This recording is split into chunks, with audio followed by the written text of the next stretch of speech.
Boa tarde.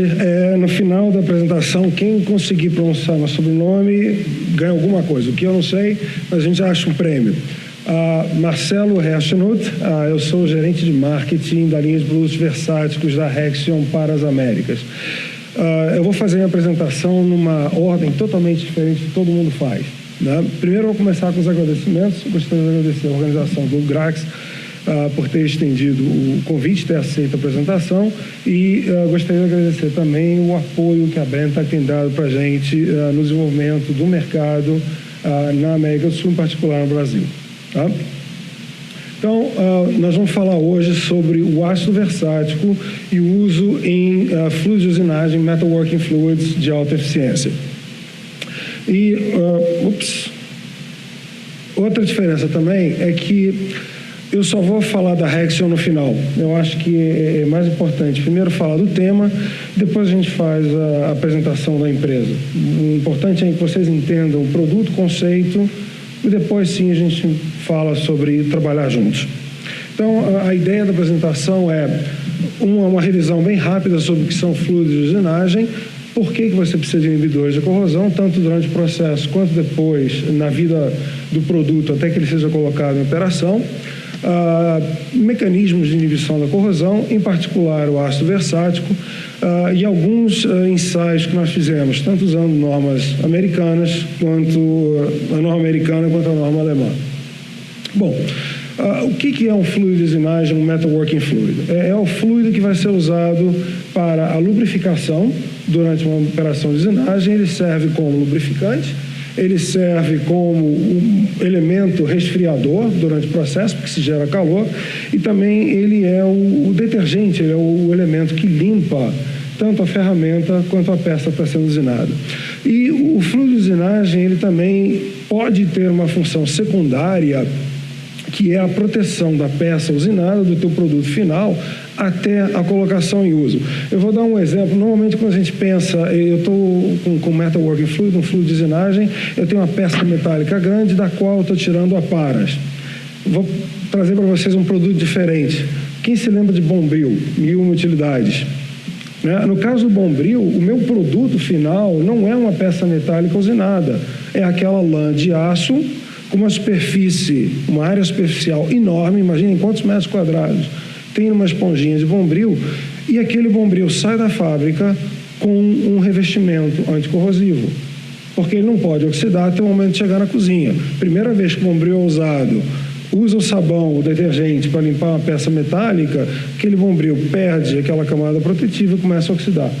Então, nem sempre o fluido de usinagem é aquele material que protege. Um tarugo de aço, um bloco de motor ou uma chapa metálica, pode ser que o meu produto seja a para. E a proteção tem que continuar também. Tá?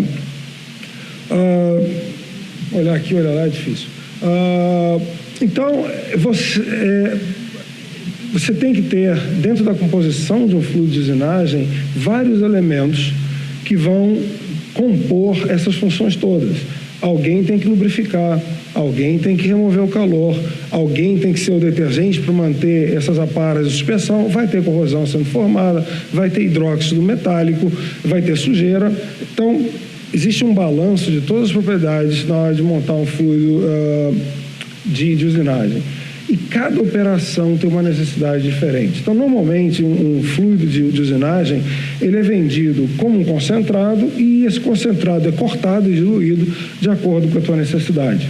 Mais calor, menos calor, uma máquina mais rápida ou menos rápida, você trabalha a partir do concentrado. Então, um pouquinho de história. No começo do século passado, óleos minerais puros, alguns aditivados, outros não aditivados, óleos emulsificáveis, que era a etapa seguinte mais fácil de fazer, e tinham ainda esses óleos emulsificáveis um conteúdo grande de óleos minerais. Nos anos 40 começaram os fluidos à base de água. Se vocês pensarem, anos 40, a época da Segunda Guerra, foi quando a indústria petroquímica mundial começou a se desenvolver. Então, todos esses óxido de etileno, óxido de propileno, começaram a ser mais disponíveis, todos esses poliésteres se tornaram mais disponíveis. Então, é possível, a partir desse momento, você ter fluidos à base de água. Começam já nos anos 50, 60, pós-guerra, os fluidos sintéticos, os ésteres já estão disponíveis, as poliolefinas começam a ser disponíveis nos anos 60, os fluidos vão se sofisticando. Então, historicamente, você tem os óleos solúveis, que já estão começando a chegar ao pico de desenvolvimento tecnológico. Você tem fluidos semissintéticos e fluidos sintéticos que já estão no ápice da curva, e os óleos puros já estão em declínio, certo? As empresas líderes são aquelas que começam a adotar uma tecnologia bem no começo. Hoje em dia não tem nada substituindo. Essas tecnologias de fluidos sintéticos e semissintéticos estão eliminando o que ainda existe de óleo puro. Vocês veem aqui. E onde a gente trabalha está nesse conjunto, nesse meio dos produtos já em maturidade. Então, a ideia é como é possível melhorar esses produtos para evitar que eles venham rapidamente para o declínio, já que não tem nada novo. Então, é reinventar esse tipo de fluido, melhorar o desempenho. Eu vou desavergonhadamente usar informações que foram discutidas hoje de manhã. Na palestra do Cláudio, ele estava falando que 32% das tendências globais são aumento de produtividade, aumento de eficiência energética e a redução do custo total de propriedade, total cost of ownership. E como é que a gente faz isso com tecnologias que já estão chegando na maturação? Então vamos lá. Por que fluidos à base d'água? Primeiro, água é um material, normalmente a gente considera custo zero, né? Sempre que você coloca água, você não tem custo no produto.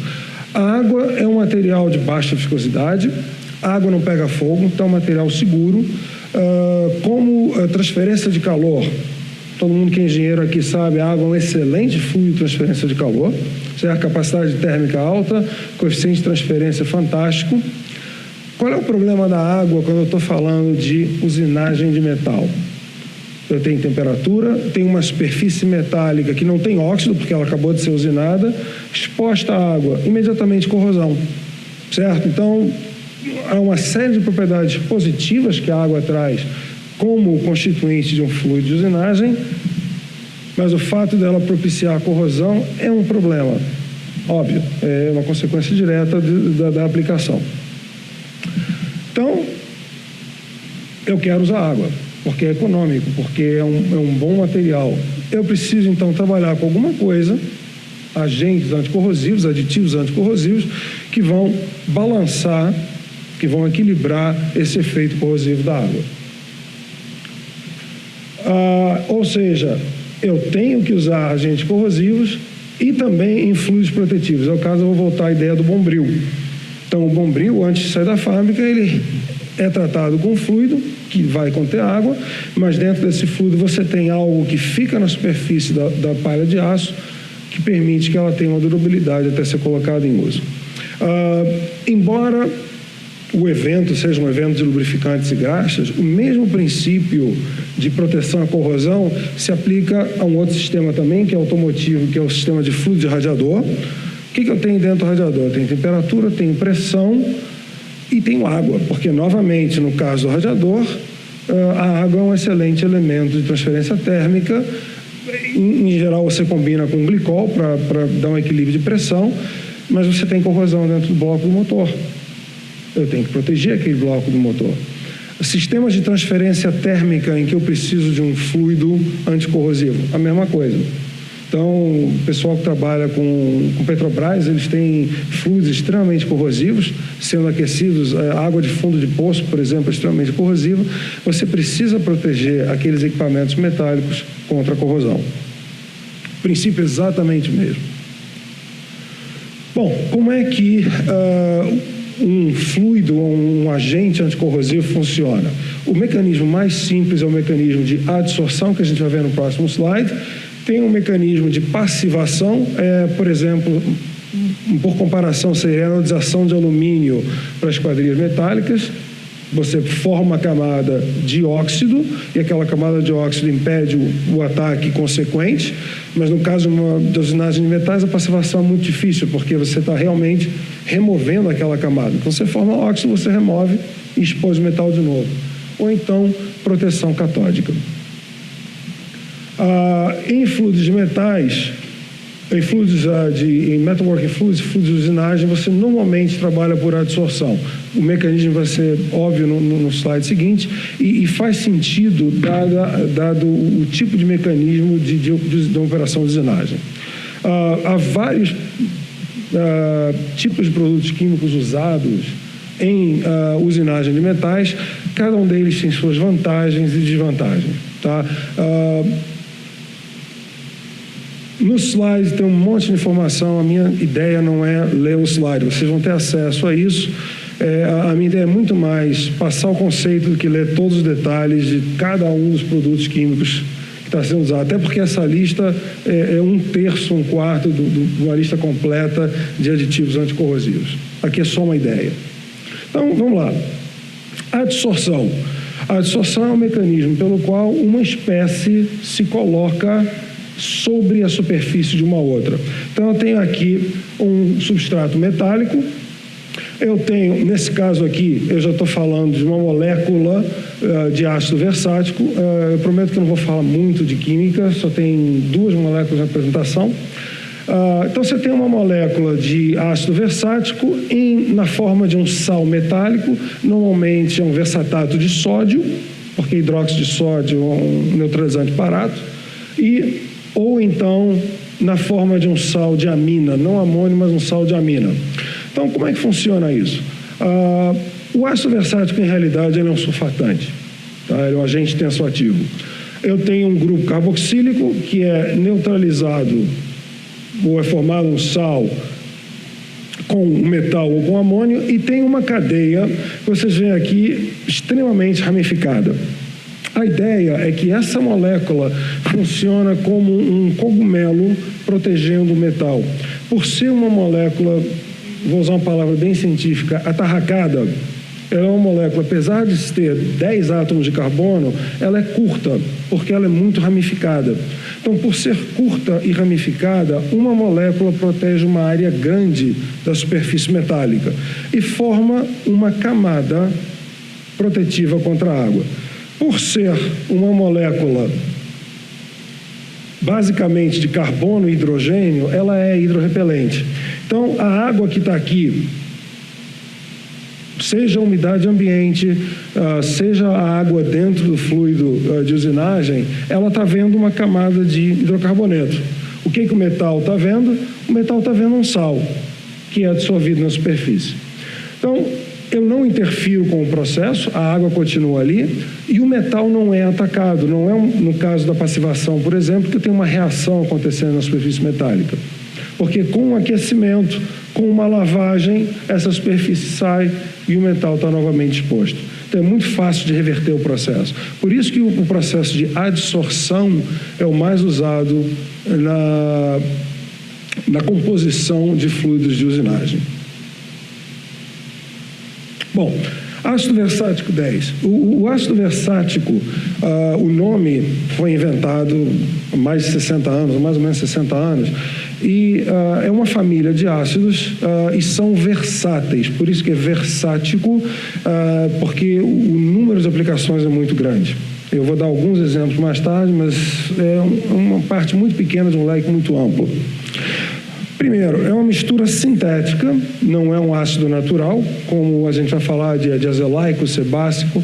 Ele é uma mistura sintética, extremamente ramificada. Então, como eu falei, a molécula ela é curta e espraiada, formando aquela área de proteção sobre a superfície metálica. E ela é completamente saturada, não tem ligações duplas, ela é extremamente resistente ao calor, resistente a ataques químicos e resistente à luz ultravioleta, o que não é o caso de importância na aplicação de fluidos de usinagem. Só voltar aqui um segundo. Essa cadeia aqui, ela é extremamente solúvel, extremamente compatível com materiais orgânicos. Então, ela forma uma ponte muito boa entre o óleo, seja ele um óleo sintético, um óleo natural, e a água. E, por conta disso, os derivados de ácido versático também são usados em uma série de outras aplicações em que você precisa polaridade de um lado e não polaridade do outro. Então, secantes para tintas, quando você tem uma tinta esmalte, um dos secantes mais usados, porque é extremamente solúvel na tinta, é um derivado de ácido versático. Estabilizantes para PVC, preservativo para madeira, agentes para extração de metal, adesivos para pneus radiais de alto desempenho, sempre fazendo a ponte entre um metal e um material orgânico. Nessas aplicações, em todas essas e também em fluidos de usinagem, o ácido versático tem substituído o 2-etilhexanoico, 2-EHA, o isononanoico e o naftênico. O 2-EHA tem estado sob escrutínio, principalmente na Europa, por conta de questão de segurança ambiental, segurança de manuseio. O isononanoico e o naftênico por questão de custo e disponibilidade. Então, recentemente, a gente tem tido bastante êxito substituindo esses 3 ácidos em várias aplicações. Então, aqui, como eu falei, a última vez que vocês vão ver uma molécula, essa é uma ideia tridimensional do que seria o ácido versátil. Como eu falei, você tem um grupo ácido aqui e uma floresta, essas ramificações todas que protegem a superfície metálica. E alguns exemplos de aplicação: fluido de usinagem, adesivo para pneu, fazendo a ponte entre a banda metálica e a borracha, a extração de metais, a gente já tem até um projeto aqui no Brasil, e secante para tinta base óleo. Bom, propriedades do ácido versático. Como eu falei, o ácido versático ele é em realidade um surfactante. Então, quando você neutraliza e forma um sal, esse sal é um sabão, de uma certa forma. Então, ele ajuda a manter as alcanolaminas e os hidróxidos metálicos, que vão ser formados por oxidação do metal, em dispersão, o que permite que o fluido de usinagem durante a operação seja mais limpo. Você forma menos borra durante a operação, porque o ácido versático mantém aquele material em suspensão. O versatato, o sal. Excelente solubilidade em substâncias não polares, como eu falei, então ele é muito compatível com óleos minerais e com a maior parte dos óleos sintéticos. Alta estabilidade hidrolítica, alguém falou hoje de manhã sobre materiais que têm problema com hidrólises, o ácido versático é extremamente estável. Excelente resistência química, você pode botar pH alto, pH baixo, o que for, é muito difícil você destruir essa molécula. Resistência ao calor, o que é importante numa operação de usinagem que você tem atrito, uma das funções é remover calor. A estrutura alifática altamente ramificada tem uma alta biorresistência. Comparado com, por exemplo, um ácido sebácico, um ácido oleico, um ácido de cadeia linear, bactérias não gostam de digerir cadeias ramificadas. Então, a necessidade de usar biocida no fluido de usinagem diminui, porque naturalmente esse ácido, a bactéria olha para ele e ela não é compatível com esse ácido. Então, os ciclos de operação são mais longos ou eu uso menos biocida. E nós vamos ver daqui a pouco, comparando os diversos ácidos, o ácido versático não requer o uso de frase de risco de acordo com o sistema harmonizado global de risco. Então, para a pessoa que está fazendo o concentrado e para a pessoa que está usando o concentrado, eu tenho menos risco de exposição. Então, aqui eu estou comparando os ácidos que foram usados nesse estudo. Então, o ácido versático é a base. Ácido sebácico, azelaico, dodecano dioico, DDDA. E aqui é um produto que, durante certo tempo, saiu do mercado, que é o M1, que é uma mistura de ácidos, também ácidos dicarboxílicos. O ácido versático é o único monocarboxílico, todos os outros são dicarboxílicos. Então, o que a gente vê aqui? Primeiro, ponto de fusão. O ponto de fusão do ácido versático é menos 30, ou seja, ele é um líquido a temperatura ambiente. Na hora em que eu vou preparar o concentrado, eu estou bombeando um líquido, eu estou pegando um tambor e jogando líquido para fazer a mistura. Todos os outros ácidos eu tenho que fundir. E alguns com ponto de fusão relativamente alto. Então, o manuseio já complica pelo tipo de material que é. O ponto de fulgor, realmente ele é mais baixo, mas não qualifica como material inflamável. 129, 130 graus não é um material inflamável. Viscosidade relativamente baixa.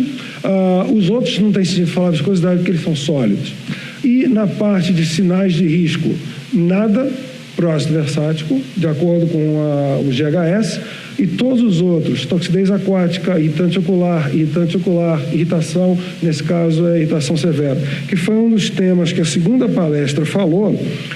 O Bel falou sobre problemas de fluidos de usinagem, corrosão, resíduos, né, a formação de borra, dermatite, cheiro ruim e formação de espuma, certo? Então, com esse material, eu estou tomando conta dos 4 primeiros fatores. Proteção à corrosão, a gente vai mostrar. Formação de resíduo, ele mantém suspensão. Dermatite, ele não é um material que permite o crescimento de bactéria, então não tem subprodutos de degradação bacteriana e, naturalmente, ele não tem risco comparado com os outros ácidos. Tá? E como ele não é degradável pelas bactérias, ele não tem um cheiro ruim. Bom, então, o que a gente fez? Nós fizemos testes com... a ideia era fazer 2 linhas de testes, uma com mistura 50-50 de mono e trietanolamina, ou então com 2 aminos, 2 etóxi, etanol puro. Os resultados dessas 2 séries foram exatamente iguais. Quando a gente fez o teste de corrosão, não tem muita diferença. Então, por brevidade, eu só vou mostrar os resultados com a mistura de monoetanolamina e trietanolamina. Hoje também, acho que foi o Cláudio que falou no começo, que hoje em dia fluidos industriais são cada vez mais complexos em termos de formulação, né? Você está falando de 3 a 4 óleos básicos e 8 a 25 aditivos. Então, obviamente, essa formulação aqui é extremamente simples para um concentrado de fluido de usinagem. Mas a ideia foi essa. Em vez de aumentar o número de fatores, aumentar o número de componentes, vamos trabalhar com poucos componentes para ter resultados mais simples de analisar. Bom, primeira coisa, como eu falei aqui, nós fizemos o concentrado simples, diluímos em água e nós verificamos primeiro a estabilidade de pH em uma faixa de diluição bastante grande. Então, entre 1% e 10% mais ou menos de diluição, você vê que o pH é bem constante. E como é que a gente testa? Né? Basicamente, você tem 2 métodos internacionais, um é o STM, um é o DIN, cada um com seus prós e contras. O ASTM é um método que demora um pouco mais, quer dizer, demora um dia, o outro demora 2 horas. Aqui você usa mais fluido e uma água menos dura. Apesar de ser água dura, você vê que a dureza é bem mais baixa do que no método alemão. O método alemão, ele usa menos fluido, ou seja, talvez seja mais severo porque você tem menos do teu agente protetivo. E a água dura, qual é o problema da água dura? Ela vai precipitar o ácido, né? O ácido carboxílico em geral precipita na água dura. Então, nós fizemos uma parte dos testes com o método STM, uma parte dos testes com o método DIN. A outra diferença também é a seguinte: essas aparas para o método STM são extremamente caras. Não sei se algum de vocês já teve que fazer esse método. Tem um fabricante aprovado pela STM lá no meio dos Estados Unidos e o custo absurdo pelas aparas padrão para fazer o teste. E o método alemão não, já é um método que custa menos, é bem mais rápido de se fazer. Então, vamos fazer teste. Como é que é feito o teste?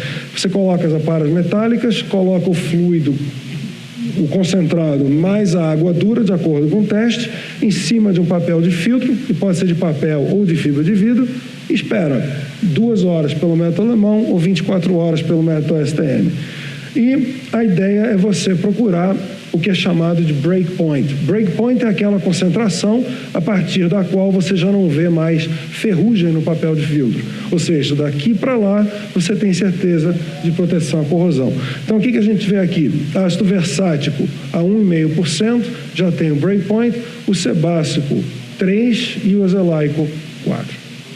Ou seja, a proteção à corrosão é bem mais efetiva aqui do que nos outros 2. Isso usando o método ASTM, aquele método que usa mais fluido, uma água menos dura e são 24 horas de contato. Então a gente fez o método com a norma DIN, usando essa mistura. Desculpem, aqui era M1, não M11. Aqui a gente vê uma diferença, né? O ácido versático não é tão eficaz quanto o M1. A diferença, por que a gente fez esse teste? Porque o M1, como eu falei, saiu do mercado durante um tempo. Vocês trabalham com fluido de usinagem, sabem que parou-se de fabricar, parou-se de oferecer. Então, na hora em que você não tem que fazer com o que tem. Então, os nossos clientes pediram: é possível substituir? Sim, tem que usar mais.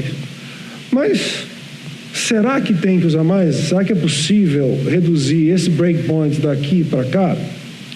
Então, o que a gente fez? Nós trabalhamos com 2 aditivos diferentes, que são quelantes metálicos, um quelante A, quelante B, e nós conseguimos trazer o breakpoint de 3 para 2. Ou seja, é possível, reformulando aquele concentrado básico, trazer o desempenho do ácido versático para o 2, que era o mesmo desempenho do M1. Então, conclusões. Os sais de ácido versático com aminoálcoois são excelentes agentes de proteção à corrosão. Eles têm um desempenho muito bom, melhor do que outros materiais usados na indústria. Elevada resistência ao crescimento bacteriano, o que permite o uso de ciclos mais longos, como eu falei, menos biocida, então é um fator de segurança do operador, de quem está manuseando aquele fluido. O manuseio fácil porque ele é um líquido, ele não é um sólido, é muito fácil de transferi-lo, de misturá-lo, e tem os fatores de saúde e segurança ambiente. Rapidinho, só explicar quem é a Hexion. Como eu falei, eu deixei isso para o final. A gente pode traçar uma linha direta de herança entre a Hexion hoje e a Shell Química. A Shell Química vendeu o negócio de resinas no começo dos anos 2000, se transformou em Resolution, de Resolution para Hexion. A gente passou um tempo como Momentive. Hoje em dia nós somos Hexion. Mas existe uma linha direta entre a invenção original dos ácidos versáticos na Alemanha, pelo Instituto Max Planck, e quem é a Hexion hoje. A gente, como uma tendência hoje da indústria química, a gente mudou de nome uma série de vezes. Tá? Onde é que a gente está? Como é uma herança Shell, a gente está na Holanda, produção de ácido versático se faz pertinho de Roterdã. Na Bélgica, o nosso centro global de pesquisa. Nós temos um laboratório nos Estados Unidos, um em Xangai, e essas plantas são de produção de derivados do ácido versático para a indústria de tintas. Como eu falei, se alguém conseguir pronunciar meu nome, a gente acha alguma coisa. Eu queria agradecer a Cláudia Pérez, a nossa gerente de vendas para a América Latina. Ela está aqui em São Paulo, tá? E também, como eu falei, o pessoal da Brenta, que tem feito um trabalho excelente trazendo o ácido versático para o mercado brasileiro. Muito obrigado.